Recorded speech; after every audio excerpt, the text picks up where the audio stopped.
Welcome back to the Alcohol Tipping Point podcast. I am your host, Deb Maisner. I'm a registered nurse and a health coach and an AFBA. That stands for Alcohol Free Badass. And I have another AFBA on the show today. Her name is Meg Geisewite, and she is a truth teller and an author. She's got a new book out. It's called Intoxicating Lies: One Woman's Journey to Freedom from Gray Area Drinking. So I want to thank Meg for being on the show today. Welcome. Thank you for having me, Deb. I'm so excited to be here and have this conversation from one alcohol-free badass to another. Yes, freedom. Love it. Well, why don't you start off by just sharing a little intro about who you are and what you do, what your background is? Sure. So I live in Newark, Delaware. I am married with two kids. My daughter is 15 and my son is 13. I'm in pharmaceutical sales, have been for about 25 plus years. And yeah, I love to be out in nature, hiking or biking. Those are my two most favorite things to do. Although I do love to do watercolors. I'm getting back into things that brought me alive when I was a little girl and reconnecting with that inner joy that we tend to lose as we get older and all the responsibility comes into our lives. So that's a little bit about myself. Yeah, well, welcome. I have two teenagers also. I have a 16-year-old and a 13-year-old. So you're in that cringy phase where mom's A little cringy. bit, a little bit, but it's fun. It's fun. I'm glad that my oldest is driving now. Like, Oh, thank yeah. God. I feel like I am a taxi cab service and an ATM. Yeah, totally. So, why don't we start? Let's just start. Like, what was your experience with drinking? Sure. So my experience really started early on, and I go over this in my book, Intoxicating Lies, where my parents ran in this country club circle, and my parents were either going to a cocktail party or we were having a cocktail party at our house. And no fault of my parents, it's an old conditioned belief, but it really became very ingrained in me at a young age that this is how you let off steam after a hard week at work. My dad would travel all week. And so we would get off the airplane and either be going to this cocktail party or we would be hosting one. My mom had three kids by herself, so she was pretty frazzled by the time came around. And so I saw them let off steam. I saw this was how they connected and had fun. And, my mom would dress me up in my best Jessica McClintock dress, have me serve hors d'oeuvres. And I was, kind of doing the people pleasing thing and, learning how to talk to lots of different people, which I think actually helped me with my sales. But then in the fifth grade, the reason why I want to mention this is it kind of ties into my drinking. We moved a lot growing up with my dad's job, and my birthday's at the beginning of the year. And so I was always having to make new friends. I never really felt like I belonged. And it was, going up to people after only 1 week in school and saying, will you be my friend and will you come to my birthday party? And so it forced me really to kind of be outgoing. And in the fifth grade, I had an incident where my mom took me to a psychiatrist, and all of us had our IQs tested, my brother, sister, and I. And when she was tallying up my score, she had me draw a picture. And at the end of the test, she said, it's a really good thing you can draw because you don't have much else going for you. Your score was low. And all I heard was, you won't amount to much, right? It was like, you're not good enough. You're not going to amount to much. Plus, I was in an all girls school where I was recently ostracized kind of from the popular group, and now I didn't belong either. So I had all of this swirling in my head, these stories that I was telling myself. And in the eighth grade, I went to a new school and, of course, again, wanted to fit in. And the popular girls came over for a sleepover and they asked if they could raid my parents' liquor cabinet. Well, fitting in was of utmost importance to me. So I said, sure. And we got into their peach schnapps, got really drunk, and it was my very first hangover and it was horrible. But from then on, really in high school, it was this social drinking, social lubricant wherever I wasn't allowed to go to parties. So it was only when I could sneak out and lie to my parents and get off to a party that I would drink. Unfortunately, my freshman year, I learned the very hard lesson that I lost my best friend in a drinking and driving accident. I was supposed to be in a car with her and had fallen asleep on my bed. And I was thinking of a lie to tell my parents. Thankfully, fell asleep, but woke up to the horrific news that her life was lost when this huge high school party became so big that the cops busted it, and then everybody ran through the woods, trying to find a ride to escape the police. And I would have been with my group of friends who jumped in this car with this girl a senior who had been drinking way too much, and unfortunately got into a car accident, and we lost Carla that day. But other than that lesson, which I then vowed never to drink and drive, I didn't have really any lessons other than my mom telling me, you kind of punish yourself when you drink, or don't drink if you're pregnant, and don't drink and drive. That was it. And so went into college still with that swirling, I'm not good enough. And freshman year, unfortunately, got into another situation with drinking, which was my freshman year, a on-campus keg party where a young boy, a rugby player who was charming and good looking, had asked me to go outside. And I was unfortunately sexually assaulted that evening. Thereafter, I really felt like I was not in control either. I started as a coping skill because I had no control over my body that evening, went into a state of having to control everything in my life. I joined every extracurricular activity in college, graduated cum laude, kind of proving that psychiatrists were wrong. Like I had to prove and earn my worth.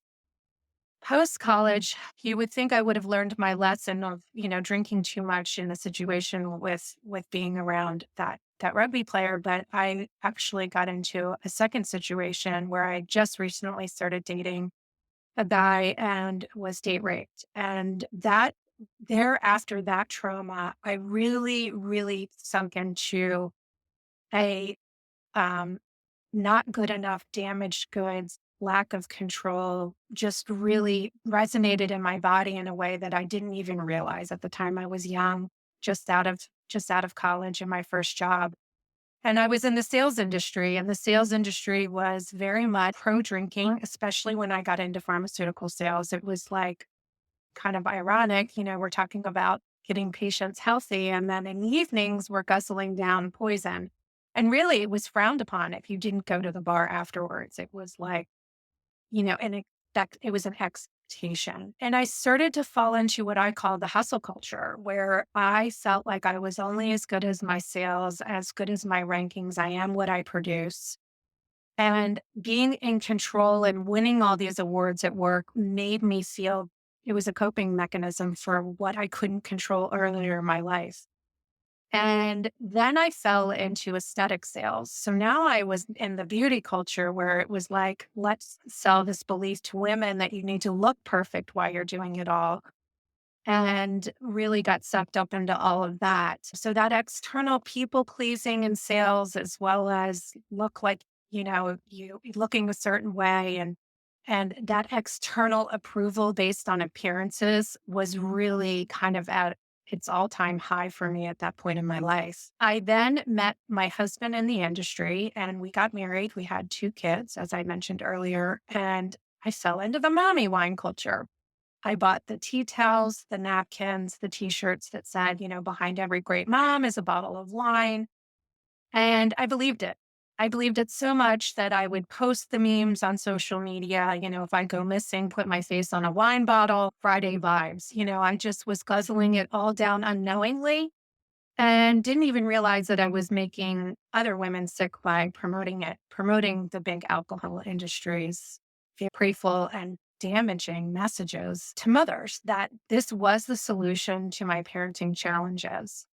And then when I was too tired to play with my kids because I was hungover from my rewarding glass of wine, I felt like a failure. I was not living up to what the tea towel said I would be. And I blamed myself. And much like the traumas that happened earlier in my life, I kept that shameful secret to myself. I didn't talk to anybody about it. I figured I was the problem. It was my fault. we know that those traumas were a complete violation and not my fault. But at the time, I could not logically kind of wrap my head around it. And so I blamed myself. And so when I wasn't the mom that the tea towel said I would be, I found myself blaming myself again. Why can't I get this together like everybody else around me? And so what ended up happening is I had three back-to-back life incidences that happened 2 weeks apart. And my husband lost his job. I became the primary and sole income maker for our family. My best friend, we lost her husband unexpectedly. And then a loved one, a friend, had come forward and told me that she was sexually molested when she was younger and ready to get justice. Well, that third incident really brought all of my past sexual traumas to the forefront. And I didn't know how to deal with it. I was navigating these dark points with three of the most important people in my life, and I was overwhelmed by the situations. And so I was crying most nights. And so I would just, to turn off the demons in my head and that chatter, I would drink. And I would say, gosh, I've earned this. I've taken care of all the kids, my job, these three people, and so I really fell more and more into the bottle where I was having not just one glass of wine now, it was becoming a nightly habit of several glasses of wine. And everybody got their lives back together and got better, but me. And I was stuck with this nightly wine habit. And when I finally got the courage to ask my therapist, I think I have a drinking problem. She said to me, no, no, I think you're thinking about it too much, Meg. Well, her ill advice kept my gray area of drinking in motion for 2 more years until I finally listened to my inner knowing, that small inner voice that was pleading with me, saying, this is not serving us. Something's wrong. This doesn't feel right. As women, we really have that sixth sense, that intuition, like something is off. And so when I no longer wanted my kids to do sports in the evenings so that I could come home to my rewarding glass of wine, that scared me. I was like, I've always been in control of everything in my life, and now this is in control of me. And I found myself like at parties, I was always like, where's the bar? We got to get my drink first. It was the thing that was dictating my mood, my happiness, everything. And I didn't have any external consequences. I was still winning awards at work. My marriage was intact. Everything, my kids were fine. Everything was fine. I wasn't hitting a rock bottom, but I guess you could say my rock bottom was that I no longer wanted my kids to do sports in the evenings. I mean, that is a true tell sign that, I was addicted. And it was confusing to me. I felt so, this was in 2019. And I felt so alone because when I would talk to friends, they would be like, Meg, you drink just like I do.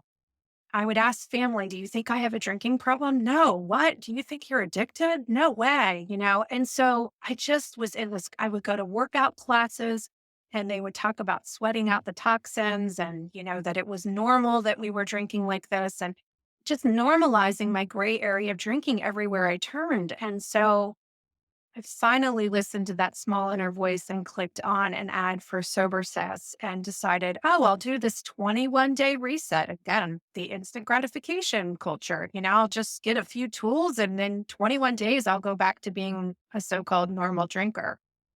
And I've always loved to journal, but really kind of had lost my way with it when I was drinking. And when I gave it up, or when I became sober curious, I should say, I wasn't going to give it up. I just was going to explore with it. I started journaling.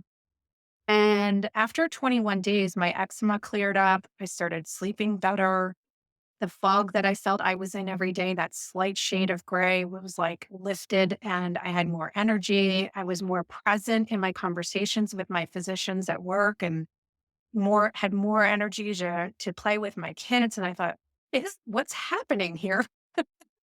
So I thought, you know what, let's give this a little bit more time. And I did Annie Grace's This Naked Mind and read, or the alcohol experiment. I'm sorry, it was called the alcohol experiment, but read This Naked Mind. And being in pharmaceutical sales, I love to sell on science, and I was so intrigued by the science. So it was like the veil was starting to come down as I was reading all the truth of what alcohol truly is. And I was asking myself, why isn't anybody telling me this is a depressant? Why aren't we warned on the bottle that it's a carcinogenic? Why am I using this to celebrate when it's increasing my anxiety and my depression? And I just started asking myself so many questions and journaling throughout the whole process. And then Jen with Seversus came out with an alcohol-free lifestyle course. And I decided to give my body and mind spirit 100 days. And that is when things really started to shift for me. And the rest is in the book. I realized that I had come and fallen into the 5 most intoxicating lies about myself and alcohol. And I take you on that journey through my book. Oh, it's so there's just so much in what you just shared. I thank you for sharing and being honest. Like you described yourself, you're a truth Yes. teller, and a tale. You tell a tale. Yeah. So I just wanted to address the sexual assault, and thank you for sharing that. And because it is so common, Mhm. and I think I've read some stat, maybe that like 80% of sexual assaults involve alcohol. Have Yes. you? I Yeah. actually have it in the book after the first chapter, and it does. I can read it here to you if you'd Yeah, like. that'd be great. Okay, sorry, I'm just getting to that page. At least 50% of student Mm. sexual assaults involve alcohol. Approximately 90% of rapes perpetrated by an acquaintance of the victim involve alcohol. About 43% of sexual assault events involve alcohol use by the victim. 69% involve alcohol use by the perpetrator. And one third of sexual assaults, the aggressor is intoxicated. And that Mm. comes from American Addiction Centers. Yeah. Yeah, I mean, sadly, it is true. And, I think that I had done years of talk therapy and thought that I had dealt with my sexual assaults. But when this individual came forward in my life, I realized that this trauma was stored in my body still. And I had not really dealt with it. And I take you through that healing process in my book. But what I want to encourage people to do is to find a trauma informed therapist, because doing somatic therapy was what helped me. But there's EMDR, there's EFT tapping, there's lots of different ways of actually getting it out of your body. For me, found that talking, I thought I had dealt with it, but I actually had not. It resurfaced in a way that I didn't realize it was stored in my body. Yeah. Thank you. It's Yeah. really important. And thank you for sharing that. Yeah, thank you for asking, because it is. It's something that we don't talk a lot about, but that does, I think, happen to a lot of women, especially when alcohol is in use.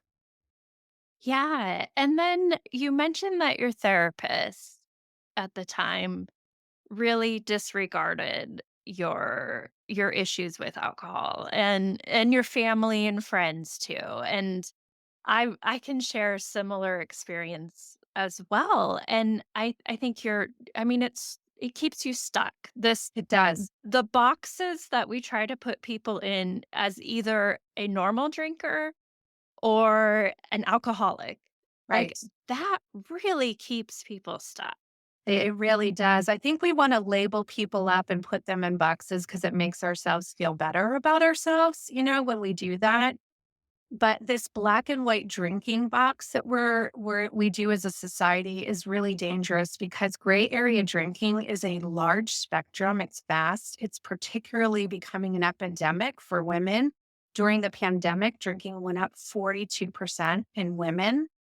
And, I think that when a wellness expert, maybe someone at the gym, because I would hear it there too, sweat out the toxins, or a healthcare professional or a therapist are telling you that your nightly wine habit is just fine, I want to say that it doesn't really matter who or what the degree is behind who's telling you that. If you are questioning your relationship with alcohol, or your inner knowing, that small, quiet voice is questioning it or worried about it, that's all that matters. Get curious, do something about it, join a community where you can explore your relationship with alcohol and really see and ask yourself, what is it providing for you? Yeah, I just think, like, that is something I'm really passionate about is just smashing the stigma, like, you don't have to have a drinking problem to have a problem with drinking. You can Right. just quit drinking because it's shit for your health. Right. Right. Or shit for your mental health. Oh, absolutely. And I mean, it is frustrating that the professional community, like physicians, some therapists, are a little slower to catch on. But Mhm. I do see that the wave is starting to change. I We're agree. starting to turn the ship around. Yeah. We're using new terminology. We're using alcohol use disorder on Right. a spectrum from, yeah. And even if you're not on the spectrum, you can still quit drinking. Right, right. I mean, there's just because everybody's doing it, and I know it's that old saying, but you don't have to do it.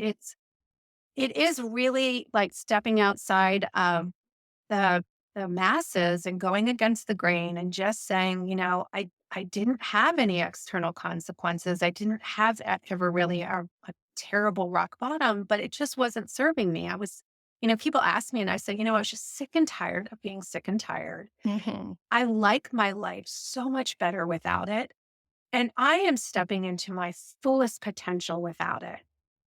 I couldn't find a reason to go back. When I just stayed curious and realized that I had fallen prey and believed the five most intoxicating lies, that I would be boring or that I deserved it. I mean, I think women really have fallen into the biggest lie, which is the first one in my book, which is I deserve it. This has become our consolation prize, and it's a shitty consolation prize. It compounds everything. It makes parenting harder. It makes work harder. It makes your marriage, when would I have a fight with my husband? When I had too many glasses of wine. So it's just total BS that this is the solution and that we earned it. I mean, we did not earn a poison and a depressant and a carcinogenic. What we really need as women is community and connection and support, and most importantly, rest. Women are exhausted. And I think this is why drinking went through the roof during the pandemic because moms were taking care of, the house, cleaning 24/7, making food, juggling homeschool, juggling work online, and then you're stuck inside all day with your people and it's maddening. And, it really, we were sold this message during the pandemic to deal with all that stress with a quarantini. And we started normalizing day drinking. I mean, let the addiction just go through the roof, and it did, sadly. And, I think we're coming out of it, now, and people are realizing, oh my God, I hear it all the time from my friends. I drank way too much during the pandemic, or now I feel like I do have a nightly wine habit and I don't know what to do about it. And I have all this shame around it because why can't I get under control? And I'm like, stop beating yourself up. This is a highly addictive drug. It's up there with meth, heroin. As Annie Grace says in her book, that the harm score, is higher for alcohol. Don't beat yourself up. You're just not told the truth about it. And so I'm just ready to get out there and flip the script, about all of this because I think you're right. The movement is growing and the scientific studies are coming out. And I think the medical community is starting to wake up and, that no amount is safe for the heart, that it shrinks the brain, and so I think the more and more that this data comes out, I think the more and more physicians are like, oh, I've got to pay attention to this because the truth is in the science. Yeah, I there was some article recently, it was more about, like, celebrities promoting their beverages, like, there's so many celebrity alcoholic beverages. Yeah. But anyway, one of the headlines was like, alcohol is 10% ethanol, 90% marketing. Ah, that's good. And That's so it's so true. true. So Like you true. said, like we've been told these intoxicating lies. And as you were mentioning when you were talking about your tea towels and all your paraphernalia, like we've become the marketers. They Yes, don't we're even making need it to worse. market it. Right. We're doing it for them. Like we have literally like sold it for them and we're making each other sick and we don't even realize it. When we Yeah. post a picture of it on social media, it can just be a glass of champagne. We're putting it on a pedestal. When we put together a basket of bottles of wine and the napkins and all that, really? That's your self-care package? It's just gonna get worse. But we've just fallen prey to this, and it's no one's fault, it's just this cultural belief that is so deeply entrenched in our alcohol-obsessed society. And I think the more and more women and men too that talk about this and come out and say enough is enough, and really the sober community I know on social media has grown exponentially, and it's such a supportive community. I just really encourage, I felt like in my journey, I needed to rewire and retrain my brain. So all that marketing and messages, and they're still coming in on a daily basis. I had to then feed my brain by following all these sober websites, opposite message that it is a depressant, that it is a carcinogenic, that it is poison. It was like the rewiring that had to happen in my brain. And it just got to a place where it was like, why would I want to do this? Now, I take you through this in my book. I was in a deprivation mindset initially, and I had a slip up. And I actually call it a sidestep in my book. And the reason why I want to mention this is that it's progress over perfection. A lot of us think we need to wake up and abstain forever. And then if we don't, again, that shame and guilt and regret and beating ourselves up comes flooding back in. And that's what keeps us trapped is that shame and everything. And so if you have a sidestep and you journal about it and you learn how did it make you feel? What did it provide for you? Was it really a reward? Was it a crutch? Or did you just freeze your problems? And that's what I realized. I had frozen my problems. And that when I woke up the next day, they were all going to be there still for me to deal with. And what was I modeling to my children, more importantly? So I won't get into the whole story, but I had caught my daughter vaping. And here I was preaching to her to not do this highly addictive substance. And because I'd found out she lied to me about it, and I was fighting with my husband about politics, and I was trying to sell online over Zoom, and it was nearly impossible. And I was trying to keep my family safe with COVID. I hit what I call in my book an F it moment. And these F it moments are going to happen. And I went downstairs and I got a bottle of wine and I took 3 big swigs. And my daughter came down the stairs with tears in her eyes and she said, "Mommy, is this my fault?" And it was like my why got slapped across my face. And I thought, what am I doing? Here I am telling her not to do this highly addictive substance. And here I am guzzling down this highly addictive substance. And so it was a really good learning for her and I. I pulled her aside and I dumped it out the wine and I said, "You know what? I'm not perfect. And neither are you. And we're both going to make mistakes. But if we learn from them and we choose better the next time, it's okay, you know?" And we grew from that. And I realized that I didn't need a substance. I no longer wanted a substance to check out from those moments. And I wanted to model to my kids life is going to be hard. It is going to be challenging. And here's how we navigate through it. It might not be pretty, but the beauty is in the mess, right? And so let's let's let's face this head on and let's talk about it. So I have had a lot of conversations with my daughter in particular about let's just get curious about alcohol. How's it making you feel when you drink it? Like, how do you feel the next day? And things like that. So I think instead of coming from a place of fear and all those stats we talked about earlier, when someone's, trying to figure out their way with alcohol, it's more about getting curious on what is it providing for you? What are your beliefs around it? Do you believe it makes you more fun? Is that really true? So, Yeah. Yeah, and I saw that you had posted day 1 again, or is it a feedback day? You said it's all feedback, not failure. We have to stop shaming ourselves for being trapped by an addictive drug. Becoming alcohol free is unlearning what we have learned. yes, it's all feedback. It's not failure. Yeah, I like that. We don't give up. And, it's like Holly Whitaker says in her book, Quit Like a Woman, you don't just get up and run the New York Marathon. You have to train for it. This is you have to train and unwire and rewire and unlearn everything you have been taught for decades with this marketing and messaging from our society and big alcohol. And it takes time. It takes time. I wish I could come on here and say in 21 days everything was fixed for me, but it wasn't. That's why I like to mention that it really was at 100 days that it shifted for me. So be gentle with yourself. Take baby steps.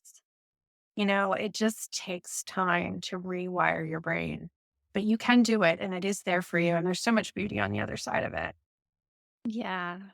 What would you say are some of your more practical tips for someone who's changing their drinking, and especially moms who are probably listening to this? Yeah. So I really had to start putting myself first. I had learned in therapy that I had become dutiful yet dead. I was checking off and everybody else's needs. And my therapist said to me, Meg, what are your needs? And I was like, um, hmm, I don't know. And so I had to slow down and put myself first. And so I started waking up earlier because I wasn't drinking and I started journaling. And then three things that are, and again, I'm going to call them non negotiables, but I want to put a little asterisk next to that. I do not believe in absolute perfectionism. So if there is a day that I don't do these things, it's okay. I don't beat myself up. I listen to my body.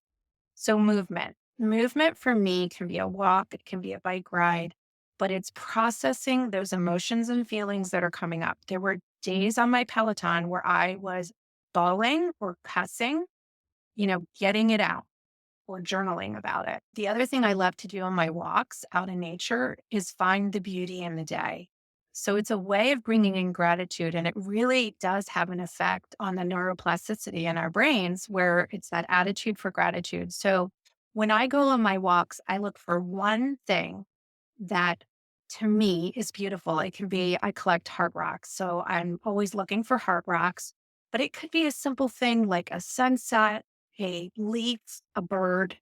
And so I get excited because it's almost like the awe and wonder that comes on the walk. I'm like, oh, I wonder what I'm going to find today.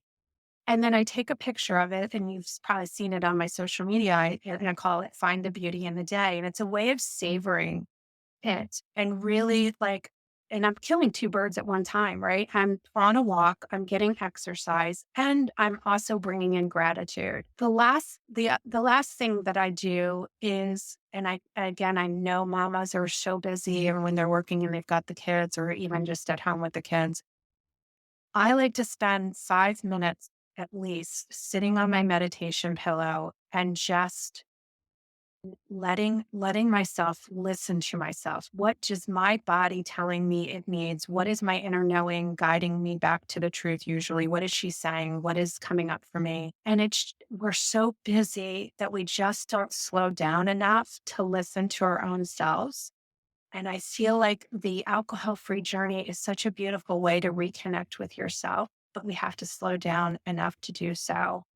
And at first, when I started doing it, I had the monkey mind. My brain was like, all over the place with the different thoughts. And that's okay too. I just want to say that's normal. Let it go from branch to branch, thought to thought, and then just keep coming back to your breath and keep coming back to listening to what your inner knowing is telling you. And I promise you, as you do it every day, the monkey mind will get quieter and quieter, and you'll be able to hear more and more of your own inner voice. And that is so important. Oh, I love those. So those 3 things you said were movement, finding beauty, and 5 minutes of just listening, Yes. meditating, whatever that looks like. And journaling. I would say journaling too. I can't not let journaling is just so important to me. And I have just Okay. an intention journal. So it's literally 2 minutes. So I may do that with right before my meditation. You will get those thoughts out on paper, right? If they're really raging in your head, get them out.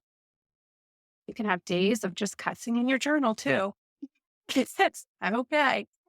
And then meditate, because then it's kind of out, right? It's this way of getting it out of the body with the movement, the journaling, and the meditation.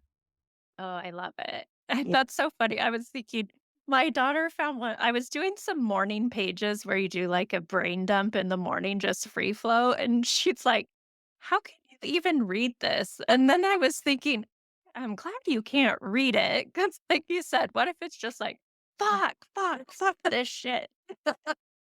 It's like the mad Ah, scientist, like, yeah, yeah, like, when someone finds your journals, they'll be like, "Okay."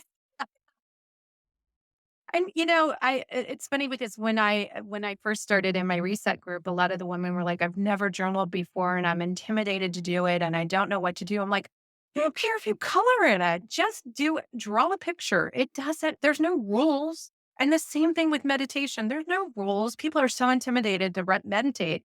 I'm like, do a guided one then. If it's that hard, just start somewhere. Start with baby steps and don't put so much pressure on yourself. Again, it's this constant beating ourselves up. I didn't do it perfectly and I didn't do it for X amount of time. 5 minutes is fine. Oh, yeah. I that perfection thing and letting go of it, I mean, my mantra now, especially now with business stuff, I'm like, "Okay, done is better than perfect." That's right. Right? That's And right. I have Accomplished. It's better yeah, than, yeah. and I have this mug someone gave me, and it says, "I'm proud to be a remarkably average parent." And for me, that helps me let go of the perfection of parenting too. Yes. I'm just average, that's fine. I'm We proud of we that. are inherently good enough. And, if we take a few little baby steps each day and not try to do the whole big thing perfectly, that is enough. We are enough. We need to allow ourselves to rest, especially as women. That I also talk about in the book, the 7 types of rest from Dr. Dalton Smith's TED Talk, Sacred Rest. And we aren't modeled or shown that it's okay to just, like you said, just do a little bit and be okay with it, right? It's like, gotta show that I've done it all and done it perfectly. And, it's just another lie that we buy into. We're another way of bringing shame and beating ourselves up. And when women like major sober influencers that I follow say, I'm going to take a month off of Instagram during dry January, even, or I'm going to take this time off because of for my mental health. Like, bravo, bravo. We need more role models saying it's okay to take a break, and like walk away from the business for a little bit and tend to ourselves to find rest. We just don't, I think we're starting to hear more about that, but I think that's the next thing that women really need to embrace is like, it's okay to just be enough and rest in that. Yeah. Yeah, that kind of reminds me, my word of the year is slow. How nice. I like And it. because I'm just like you were saying before, like, okay, slow down. We are rushing through life. And especially having kids who are teenagers, I'm like, oh, I need to slow down. I need them to slow down. We only have so much time together. Like, I really want to savor this time with them and savor my day to day. It's so easy to get swept up into it. I call it the machine in my book. It's like a vortex. You get like sucked up into it, because everybody around you is rushing and everything's kind of happening at a warp speed. And you really have to be very, diligent about it and say, no, I'm going to carve this time out. Just give yourself 5 minutes to take some deep breaths, even if it's in the car. You're dropping the kids off at sports. Just take 5 minutes and just slow down, like you said, and savor it because you're right. It is all going so quickly. It is. Yeah, my word for 2023 is abundance. And I don't mean Mm. that in a financial way or anything like that.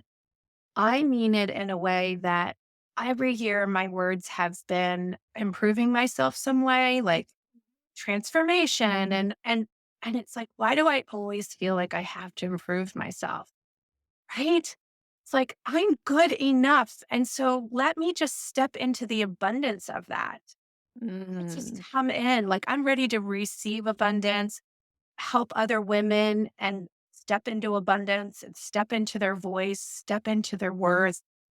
And that's the abundance, right? That's there for us. And that's my word because I just like every year my words have been some way of trying to improve or fix myself. Me too. That's why I chose slow. I'm I like, love it. I can be slow. Well, that's a good segue for what are your plans for the future? Well, it is to rest. So, I've had some people say, "Oh, you should do this, you should do that, you should write another book." Again, I need to take some time to rest after this launch, which I am planning on doing. But one of the things that I would like to do down the road with women is a writing community. And it would be an private online writing community where we would slow down and do a grounding meditation to really kind of slow down all that anxiety, all that work speed life coming at you, and then have some creative journal prompts to help us reconnect with that little girl within and our inner knowing and our worth. So that's what it would be focused on is just this reconnection portion to who we truly are and that we are enough. And so I feel it brewing and I've been thinking Mm. about it, but first rest. Well, that's wonderful. I really enjoyed your book. If you all want to get it, it's called Intoxicating Lies: One Woman's Journey to Freedom from Gray Area Drinking by Meg Geisewite. That's spelled Geisewite. And I heard it described perfectly as a one read sitting. And I was like, that's what I did. I was like, I'm just going to start Meg's book. And I had it on my laptop because I had the electronic version. And I was like, oh my gosh, I finished. Like, but it's well written and just like a good read and so helpful too. So thank you for Oh, sharing it thank with you the so world. much. Yeah, I just wanted you to feel like you were a friend on my couch and we were having a cup of coffee you're thinking about removing alcohol from your life and we're sitting on the couch and I take you on my sober curious journey, but we're really discussing also the truth of who we are, that we are inherently enough throughout it as well. And so, I've gotten a lot of feedback that it's very relatable, but that it's not a terribly long book, which is kind of nice. It has some tips and tools in there as well, but it just really takes you through that journey, in a way that I just want you to feel like you're a friend of mine and I'm holding your hand along the way. Aw. Well, I feel like we're friends now, Meg. And Victor, Deb, connect with you. Me too. Well, where can someone find you? Sure. So everywhere books are sold, Intoxicating Lies releases January 17th. I'm currently selling personalized signed copies on my website, which is intoxicatinglies.com. And if your viewers would like a free downloadable PDF on the 5 most intoxicating lies that we tell ourselves, I created a free PDF. If you go to intoxicatinglies.com/common, you can print it out. And what I encourage you to do is to journal with it. Like, see if these are the lies that you're telling yourself about alcohol and ask yourself if it's really true. And I do have the truths in there as well. So I would love to connect with anybody if they would like to leave a review as well. I would greatly appreciate it wherever you get your book. But you can also find me on social media if you want to reach out and DM me at Intoxicating Lies Book on Instagram. And I have a Facebook page, which is Intoxicating Business Facebook page as well. Oh, that's fantastic. Well, thank you. Thank you so much for being on the show. Oh, thank you so much, Deb. I really enjoyed our conversation. And then I'm looking forward to growing our friendship. Thank you so much for listening to this episode of the Alcohol Tipping Point podcast. Please share and review the show so you can help other people too. I want you to know I'm always here for you, so please reach out and talk to me on Instagram at Alcohol Tipping Point, and check out my website, alcoholtippingpoint.com, for free resources and help. No matter where you are on your drinking journey, I want to encourage you to just keep practicing, keep going. I promise you are not alone and you are worth it. Every day you practice not drinking is a day you can learn from. I hope you can use these tips we talked about for the rest of your week, and until then, talk to you next time.